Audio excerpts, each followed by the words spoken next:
عيوني وانشولا.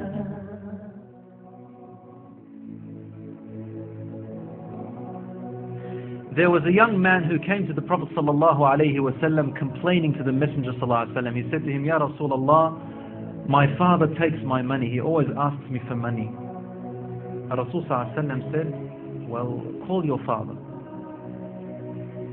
He went to call his father. Jibreel alayhi salam came to the Prophet ﷺ in that time. And he said to him, Rasulullah, when the father comes to you, ask him, what were you saying in secret on your way here? Father was muttering something which his son couldn't hear. He said, ask him what he was saying. When the father approached the Rasul ﷺ, asked him, is it true what your son is saying? The father said, Ya Rasulullah, if he only knew what I'm using his money for anyway. I'm using it to look after his poor auntie. She is left without anybody. Where else am I putting it? Only in places where I have to. Using it towards his family. The Prophet ﷺ said, look, I want to ask you a question. Tell me about what you were saying in secret when you were coming towards me here. The father looked at the Prophet ﷺ and said, I made some verses of poetry. Rasul ﷺ said, please say them to me.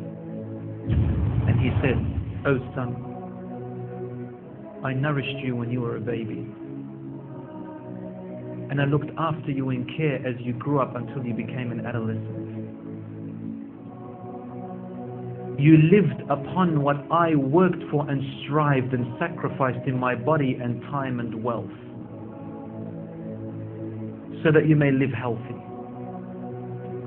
Whenever a night passed you, when you were sick or ill or coughed, I was the first to be up, carrying you and looking upon you with my heart, afraid if an atom or a little breeze would harm you in any way.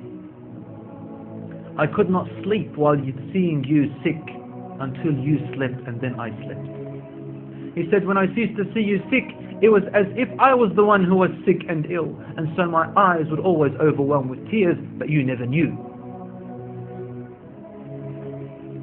And then he said, and when you finally reached the adulthood, which all my life I was anticipating and looking forward to seeing you become that. I mean, this is all he's doing, right? He's raising him, waiting for the day he's going to get married, the day when he will get his qualifications and finish, the day when he will get his skills, the day when he can stand on his feet, the day when he will rejoice, until you reach the day when I have all my life anticipated in my heart to see you reach and rejoice. You gave me a reward, and your reward was harshness and frowniness and mistreatment, as if I am the one who owes you and you owe me nothing. The way you treated me is like what a neighbor would treat his neighbor. I wish that you even gave me that. Rasul ﷺ, he looked up at the father, and the father looked at him, and the Prophet ﷺ's beard was soaked with tears. From his emotion, Rasul ﷺ grabbed the boy from his chest. He shook him and said to him, you and everything you own belongs to your father. This hadith is narrated in Ibn Majah. Today we see children taking their own parents to court because they took their house or their property. Allahu Akbar.